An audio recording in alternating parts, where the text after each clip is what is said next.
Good morning student. आज के इस वीडियो लेक्चर में हम अर्धायु काल के बारे में चर्चा करेंगे।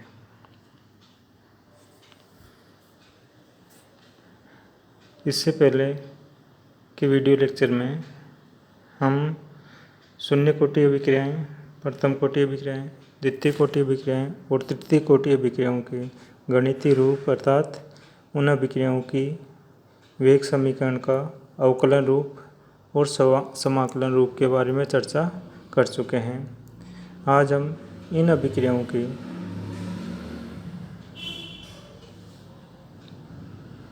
अर्धायु काल के बारे में चर्चा करेंगे।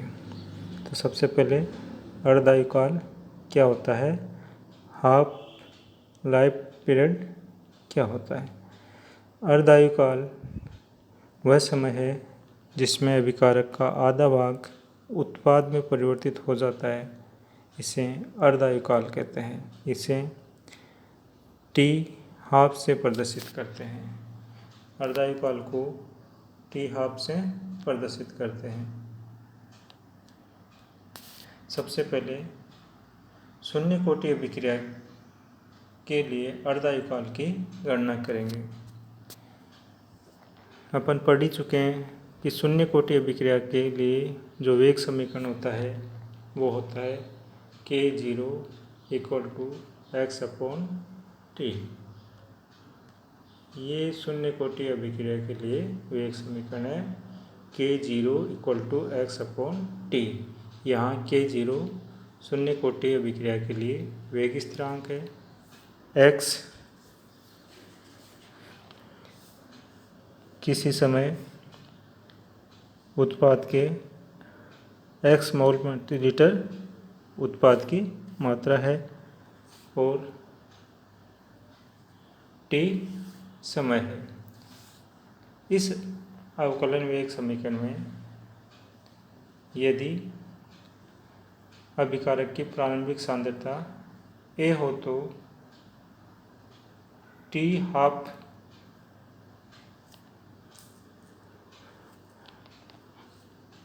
समय में a/2 उत्पाद में परिवर्तन हो जाता है। अर्थात अर्धायु काल में अगर अभिकारक की प्रारंभिक सांद्रता a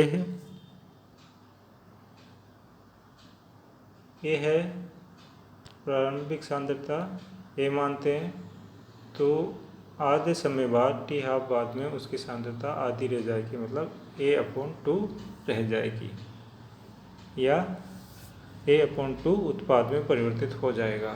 अतः इस समीकरण में x = a/2 रखने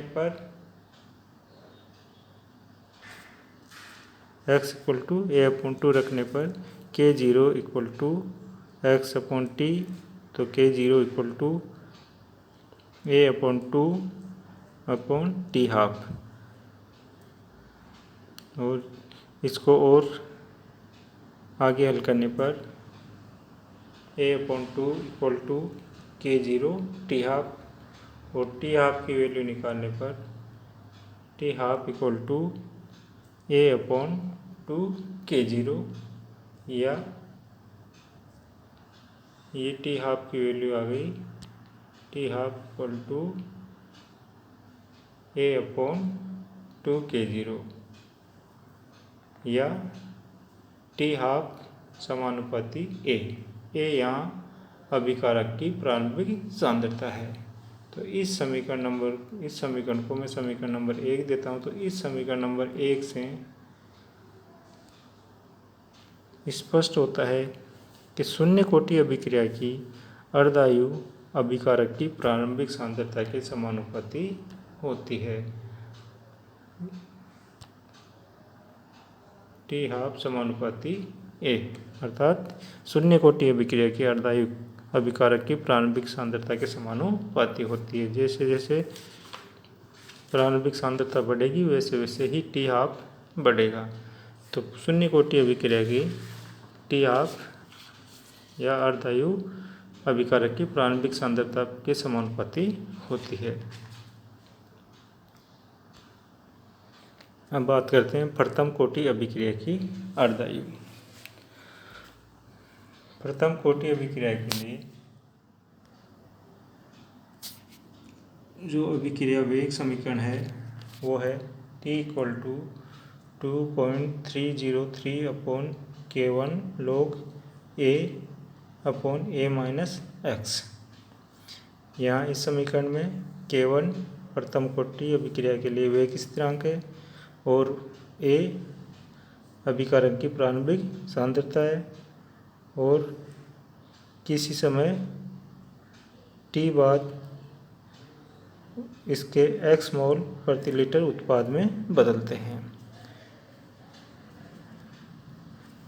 माना कि T आप समय में अभिकारक की प्रारंभिक सांद्रता A का आधा भाग A/2 उत्पाद में परिवर्तित हो जाता है, अर्थात इस समीकरण में x = A/2 रखने पर इस समीकरण में x = A/2 रखने पर, तो यहाँ जो x है इस x की वैल्यू A/2 रखने पर अपने को समीकरण प्राप्त होता है T आप = 2.303 upon K1 log A minus A/2। इसको और आगे हल करने पर T half = 2.303 upon K1 log A upon A/2।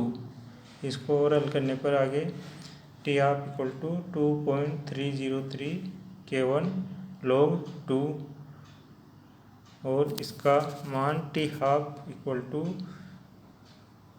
इसको हल करने पर, इस राशि को हल करने पर इसका मान T हाफ = 0.693 अपॉन K1 प्राप्त होता है। तो प्रथम कोटि अभिक्रिया के लिए अर्धायु का मान T हाफ का मान 0.693 अपॉन K1 प्राप्त होता है। इस समीकरण से स्पष्ट है कि प्रथम कोटि अभिक्रिया की अर्धायु प्रारंभिक सांद्रता पर निर्भर नहीं करती। इस समीकरण में कहीं भी अभिकारक की प्रारंभिक सांद्रता, जिसको A से प्रदर्शित कर रहे, A कहीं भी नहीं आता। इसका मतलब प्रथम कोटि अभिक्रिया के लिए अर्धायु काल अभिकारक की प्रारंभिक सांद्रता पर निर्भर नहीं करता। अब बात करते हैं द्वितीय कोटि अभिक्रिया की अर्धायु। द्वितीय कोटि अभिक्रिया के लिए वेग समीकरण K2 = 1/T x upon A minus x है। इस समीकरण में T की वैल्यू T हाफ और x की वैल्यू A/2 रखने पर इस समीकरण का मान प्राप्त होगा। यहाँ T की जगह T हाफ और x की वैल्यू x/2 रखने पर यह जो समीकरण है होगा K2 = A/2 T half A कोष्टक A minus A/2 कोष्टक। इसको और हल करने पर T half = 1/K2 A/2 upon A/2 और इसको आगे अलग करने पर T हाफ = 1/K2 1/A या T हाफ समानुपाती 1/A। ये द्वितीय कोटि अभिक्रिया के लिए